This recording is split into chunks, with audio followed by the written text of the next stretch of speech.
O mundo de Deus no mundo dos homens. Qual é o mundo de Deus? Qual a sua mensagem? Qual os seus valores? Qual as suas diretrizes para a nossa vida enquanto estamos aqui na Terra? É possível viver? Há bênçãos, para quem vive a mensagem do reino? Há alguma maldição? Há alguma consequência para quem também não quer viver esses valores? Então são assuntos como esse que nós vamos tratar nessa última aula, a aula de número 13 do nosso trimestre de 2023. Já estamos chegando ao final, concluindo com essa última aula de domingo, e eu espero que você que tem acompanhado o nosso canal até aqui, se quiser rever todas as mensagens que foram postadas aqui no nosso canal, é só se inscrever aqui no nosso canal, Renato Bromochenkel.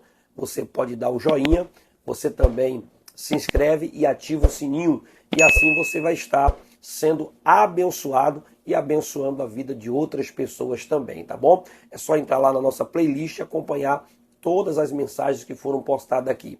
Chegamos ao final de mais um trimestre, foram 13 aulas muito bem elaboradas e, na verdade, a aula de hoje é mais uma conclusão para você conseguir concluir aí junto com a classe, mostrando para eles, os pontos que foram tratados e discutidos dentro desse trimestre.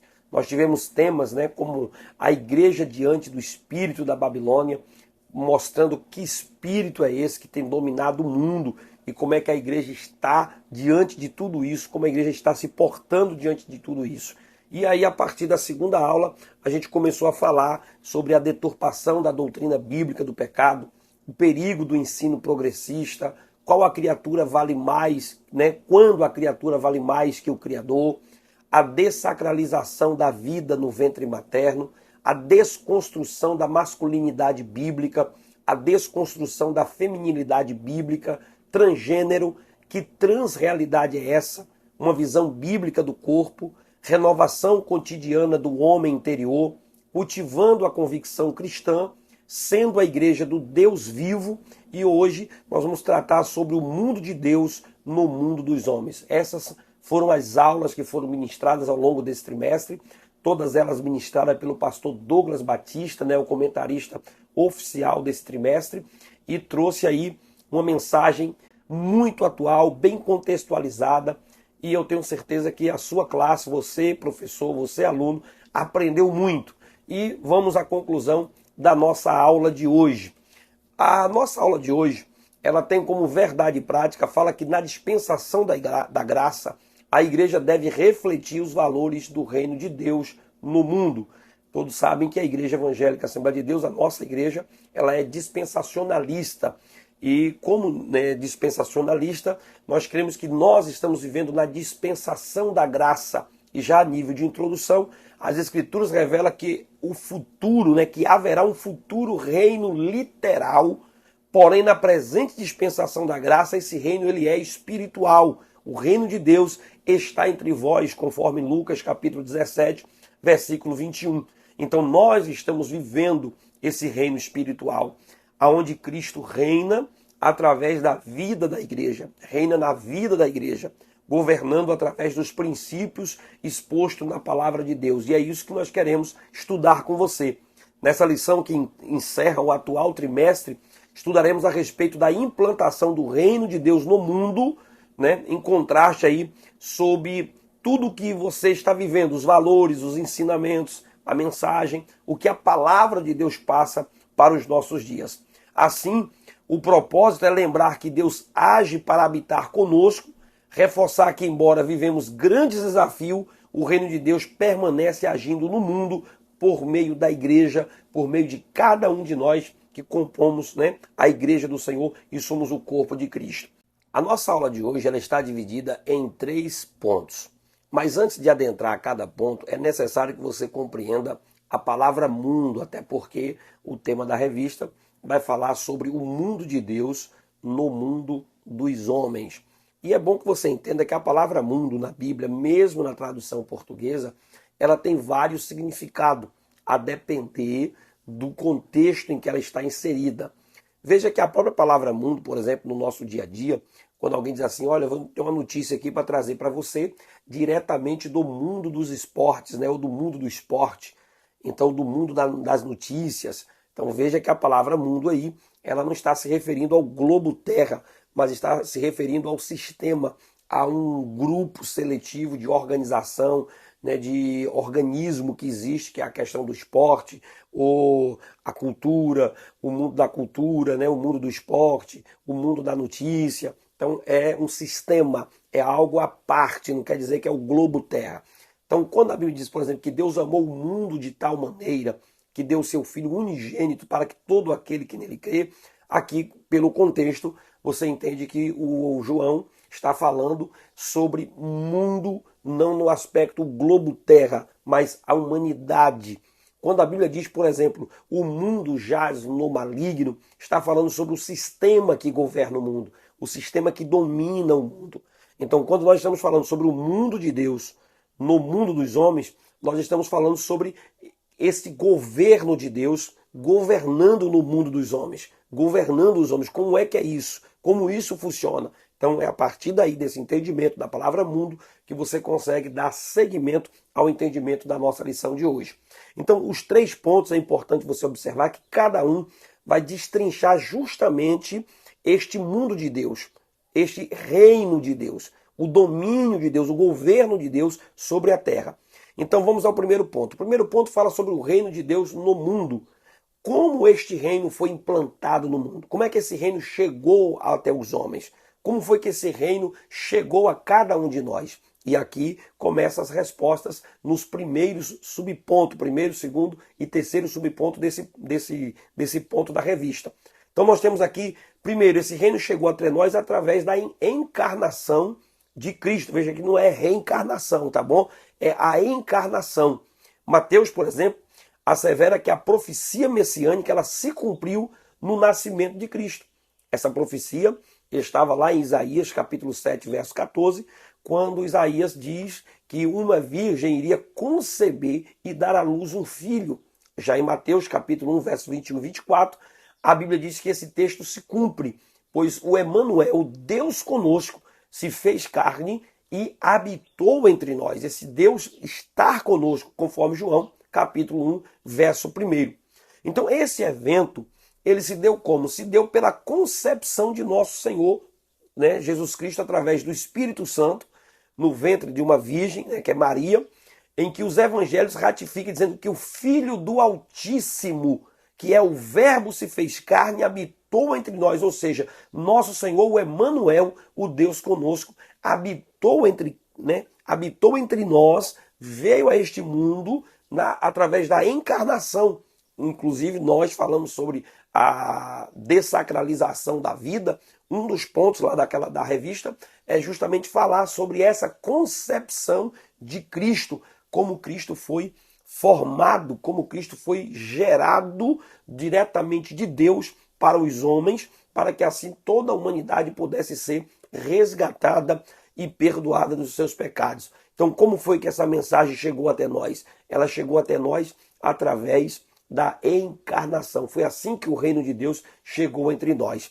Segundo, como foi que o reino de Deus chegou até nós? Através da mensagem do reino. Após a tentação de Jesus no deserto, quando ele passou ali 40 dias sendo tentado, né? O texto diz que desde então começou Jesus a pregar dizendo: arrependei-vos, porque é chegado o reino dos céus. Então, a partir dali, no capítulo 5, começa o Sermão do Monte, quando Jesus assume uma posição, né, sobre o monte e começa a pregar não só para os discípulos, mas para a multidão.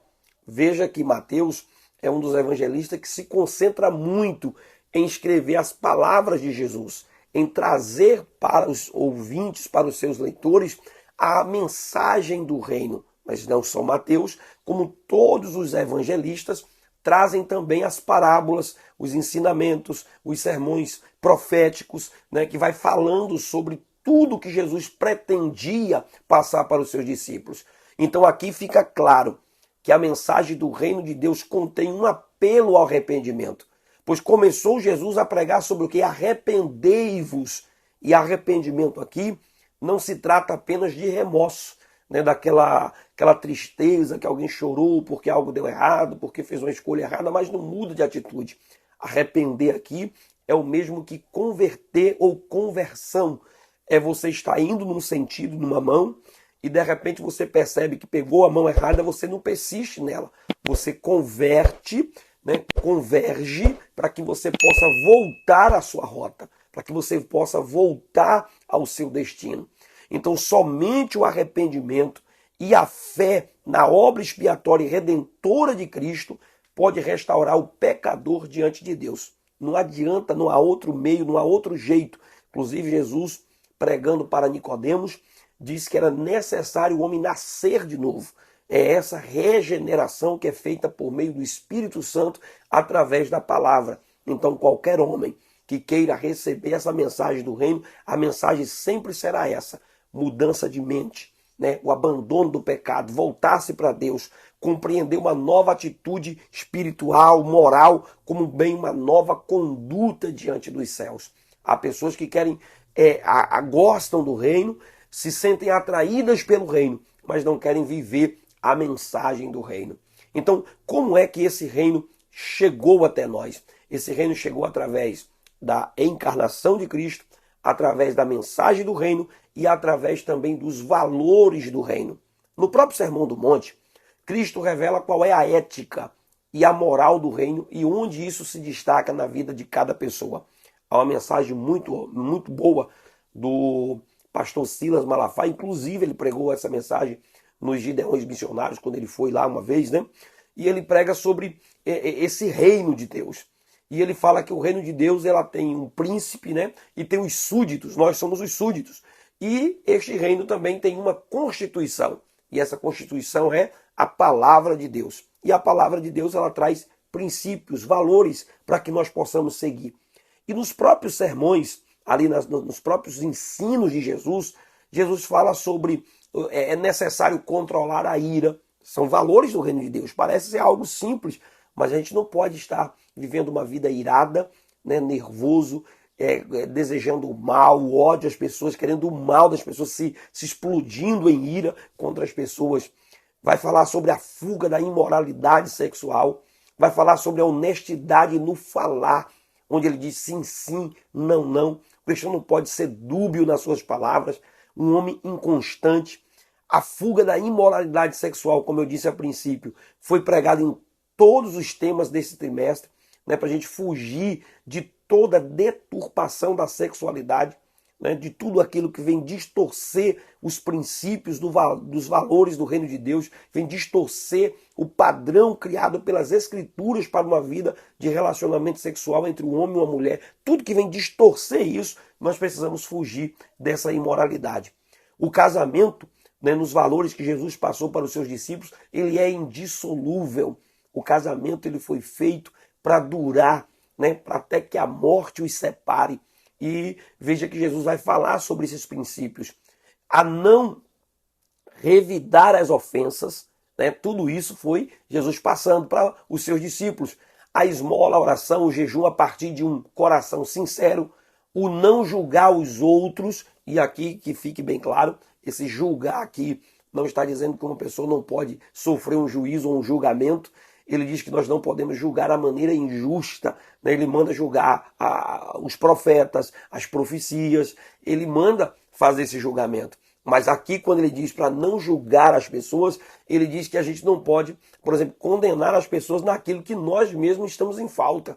Quando nós queremos, por exemplo, ter uma trave nos nossos olhos, não estamos enxergando direito, porque é um pecado que está embaçando a nossa visão, e a gente quer punir alguém, julgar alguém, condenar alguém, sendo que as nossas práticas é igual ou até pior do que as práticas que aquela pessoa está fazendo.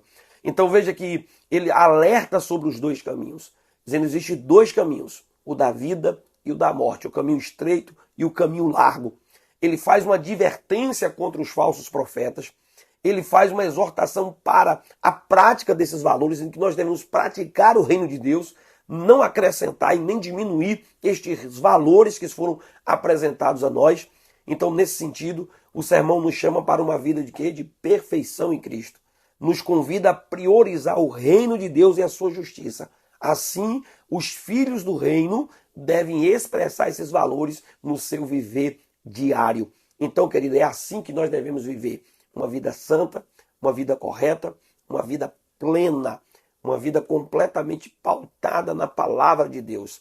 É esses valores que vão guiar a nossa fé, guiar a nossa base cristã, para que nós sejamos diferentes, né? É assim que o reino de Deus chegou até nós, através da encarnação de Cristo, através da mensagem do reino e através dos valores do reino. Então essa é a palavra de Deus para nós no dia de hoje, nesse primeiro ponto. Vamos ao nosso segundo ponto de hoje da nossa revista. As bênçãos de uma vida no reino. No primeiro ponto, nós falamos sobre como esse reino chegou até nós. No segundo ponto, quais são as bênçãos que nós podemos conquistar neste reino? Que bênçãos são essas que chegou até nós? Então veja que nós conseguimos o que aqui? A remissão dos nossos pecados. Essa é uma bênção que esse reino trouxe para nós. Aos Gálatas, Paulo retrata a nova posição dos crentes em Cristo. O apóstolo afirma que éramos meninos e estávamos reduzidos à servidão debaixo dos primeiros rudimentos do mundo. Então nós tínhamos o quê? Pecados. E esses pecados nos tornavam o quê? Escravos. Nos tornavam pessoas escravas do pecado, presas, aprisionadas pelo pecado. Mas a obra de Cristo, ela trouxe essa bênção, ela trouxe a remissão dos nossos pecados. Isso quer dizer que antes do evangelho, do reino, a percepção espiritual tanto de judeus quanto de gregos era limitada, legalista e supersticiosa. Entretanto, no tempo assimilado, assinalado, Deus enviou o seu Filho, nascido de mulher, nascido sob a lei, para remir a humanidade da escravidão do pecado. Desse modo, a morte expiatória de Cristo libertou o homem da maldição da lei e da potestade das trevas. Então, assim como pecadores outrora escravos, agora perdoados, nós fomos elevados à condição de filhos por adoção e herdeiros de Cristo. Então essa é a primeira grande bênção que nós temos dentro do Evangelho, que é a remissão dos nossos pecados. É ser resgatado, é ser redimido, é ser recuperado dessa escravidão que nós estávamos, tirados dessa escravidão que nós nos encontrávamos. O salmista, por exemplo, diz lá no Salmo 40 que ele esperou com paciência no Senhor. O Senhor ouviu o seu clamor, se inclinou para ele e tirou ele de um charco de lodo, onde ele estava ali, e o colocou os seus pés firme sobre uma rocha. Não sei se alguém aqui já teve a oportunidade de andar num pântano, em um brejo, como é conhecido aqui na nossa região, e ali você tem lugares que pode afundar uma pessoa. E é como que você estivesse ali atolado numa lama, completamente preso, agarrado sem conseguir sair. E o Senhor te tira desse charco de lodo e firma os seus pés sobre uma rocha, um lugar firme, um lugar fundamentado. Isso é o processo da remissão, da redenção dos nossos pecados. Essa é a primeira bênção. Mas a segunda bênção que nós também recebemos da parte do Senhor, nós fomos adotados e herdeiros de Cristo. Que nós não somos filhos, nós somos criaturas, nós somos criados à imagem e semelhança do Todo-Poderoso. E o homem andou desgarrado no pecado, na iniquidade, e depois nós somos recuperados em Cristo e ganhamos o direito de ser filhos, de ser chamados filhos de Deus. Há pessoas que dizem, não, todos os homens, todos os seres humanos são filhos de Deus. Eu já vi até alguém dizer que nós somos deusinhos, porque filho de peixe é peixinho, e isso é uma completamente loucura, uma completa loucura, uma distorção completa do Evangelho. Porque nós não somos gerados de Deus, nós somos criados, nós somos criaturas. É a Bíblia que deixa muito isso bem claro. Nós somos criaturas, criados à imagem e semelhança do Todo-Poderoso. Jesus Cristo é o único Filho gerado, é o Deus encarnado, o Deus que se fez homem e habitou entre nós. Por isso ele tem toda a estrutura de Deus. Ele tem onipotência, onipresença, onisciência. Ele é Deus. Por isso ele é Deus, porque ele é gerado de Deus. Nós somos criados. E como criatura nós não temos os atributos divinos, os atributos da deidade divina. Nós somos criaturas.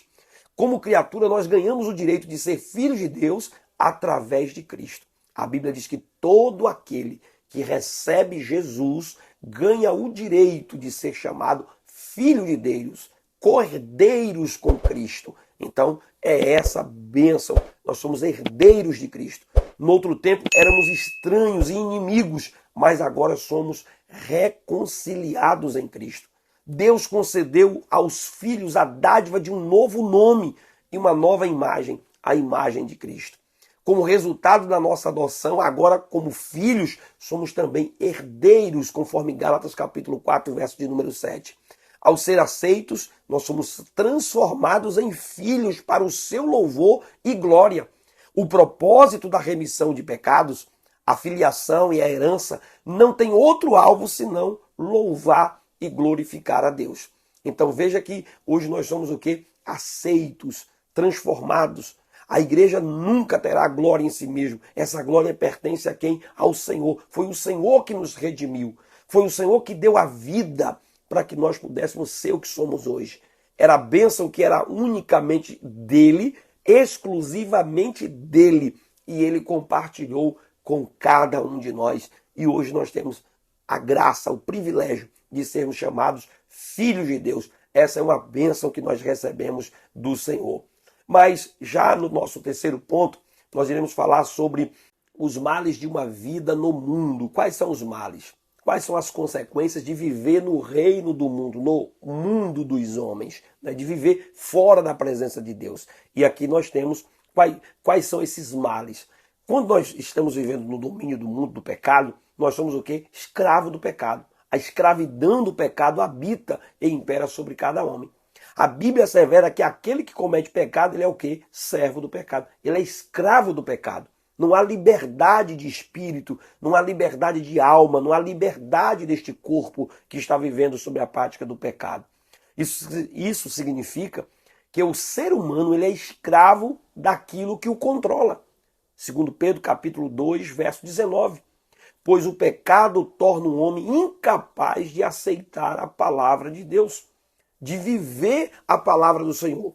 É como que uma venda que está sobre os olhos dessa pessoa e ela não consegue enxergar a verdade, enxergar a libertação, a graça de Deus sobre a sua vida. Veja que quando nós éramos adolescentes, isso aqui é uma forma de ilustrar isso para você compreender, quantos de nós ficávamos revoltados com os nossos pais? Não conseguia entender quando eles diziam não para a gente, quando eles diziam para nós não fazermos determinadas coisas, nós ficávamos revoltados com os nossos pais. Hoje, agora, nós somos, por exemplo, no meu caso, pai de adolescentes. E aí hoje eu compreendo quando os meus pais me diziam não. Hoje a clareza em mim, a maturidade nos trouxe isso. Então quando o homem ele está mergulhado no pecado, ele não consegue entender. Ele acha que a vontade de Deus, a palavra de Deus é completamente absurda. Por quê? Porque ele está na soberba. E a soberba do homem, o orgulho do homem, impede de reconhecer a própria escravidão que ele está vivendo. João capítulo 9, verso 41 diz isso. Quando o homem está subjugado pela carne, pelos prazeres desta carne, pelos prazeres dessa vida, o pecador ele faz o que? Ele se entrega à desonestidade, à injustiça, a glutonarias, a álcool, a nicotina e demais vícios. Ele se entrega à prática do pecado, à imoralidade sexual, à luxúria. Ele vai se entregando ao pecado e ele acha que isso é que é bom. Porque ele não consegue entender que as ordens divinas, as leis, os valores do reino são para tirar ele desta vida desregrada que ele se encontra. Então, nós precisamos ver que é o retrato de uma vida miserável, sem paz de espírito, que trilha o caminho das trevas e necessita de uma urgente libertação. Esse é um dos males, quando o homem vive no mundo, quando o homem vive numa vida de pecado, numa vida dominada pelo reino humano, pelo reino desta vida. Segundo subponto, fala que os filhos da ira e a condenação eterna. As Escrituras enfatizam que os homens escravizados pelos desejos e pensamentos da carne são por natureza filhos da ira. Refere-se à inclinação em satisfazer as paixões e praticar o mal inerente ao homem não regenerado. Essas inclinações carnais, como a impureza, a avareza, a idolatria, entre outros resultados, na ira de Deus sobre os filhos da desobediência. Por isso, o nosso Senhor ensinou que aquele que não crê, ele já está condenado.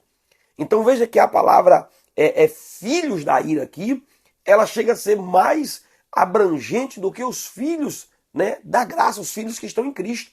Porque aquela da ideia de gerados pelo pecado, de gerados em transgressão e iniquidade, completamente inclinados para o mal.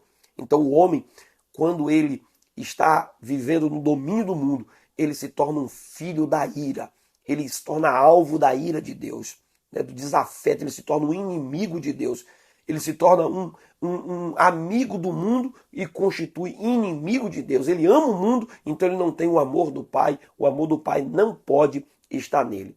Quem se entrega a vida, né, quem coloca a vida nas mãos do Salvador, ele deixa de ser condenado e passa a crer na pessoa de Cristo, ele passa a ser uma pessoa salva na pessoa bendita. Mas quem não entrega a sua vida ao Salvador é condenado porque se recusa a crer no nome do unigênito Filho de Deus. Assim, querido, o pecado da incredulidade é o clímax da rebeldia, que resiste à salvação ofertada em Cristo. Assim sendo, somos exortados. Aquele, porém, que perseverar até o fim, esse será salvo. Então nós precisamos, acima de tudo, ter perseverança, estar em Cristo, vivendo os valores do reino de Deus, para que nós possamos viver uma vida completamente voltada aos valores da palavra do Senhor. E assim eu posso concluir essa aula de hoje, né, dizendo a você que os judeus, eles aguardavam um reino literal para libertá-los da opressão política, social e econômica em que eles estavam vivendo. Eles queriam a todo custo, né, que o Messias viesse e libertasse eles politicamente, tirasse eles dos domínios de Roma. Mas a Bíblia diz que eles foram libertos não do domínio humano, do domínio do pecado, mas foram libertos para a graça do nosso Senhor Jesus Cristo. Jesus os libertou do pecado, mas eles não deram ouvido a esta mensagem, eles não deram ouvido a esta salvação e repudiaram, rejeitaram esta graça. E por isso passaram a viver completamente mergulhados na rebeldia e na desobediência. Então, veja que isto não seria um terreno nem espiritual. O reino literal ainda será implantado. Nesse aspecto, Cristo veio para resgatar o homem do pecado. Isso requer o que? Arrependimento, fé no sacrifício da cruz. Os que recusam a ética e a moral do reino são condenados à morte eterna. Assim, os valores cristãos devem ser observados pela igreja, cuja missão é anunciar o reino de Deus no mundo dominado pelo império do mal. Que Deus te abençoe com esta palavra e que nós possamos viver o reino de Deus. Nós estamos concluindo esse trimestre e eu sou grato a Deus pelo privilégio de poder ter pregado a palavra do Senhor durante essas 13 aulas. E quero te convidar a continuar no nosso canal, dando um joinha, se inscrevendo, ativando o sininho e esperando a próxima aula que vai vir aí, onde nós vamos falar sobre missões. E eu tenho certeza que Deus irá despertar a sua igreja para pregar essas mensagens que nós estamos aprendendo aqui a cada dia. Deixe o seu comentário, compartilhe essa lição e venha ser abençoado cada vez mais pelo poder da palavra e pelo poder do reino de Deus. Que Deus te abençoe em nome de Jesus. Amém?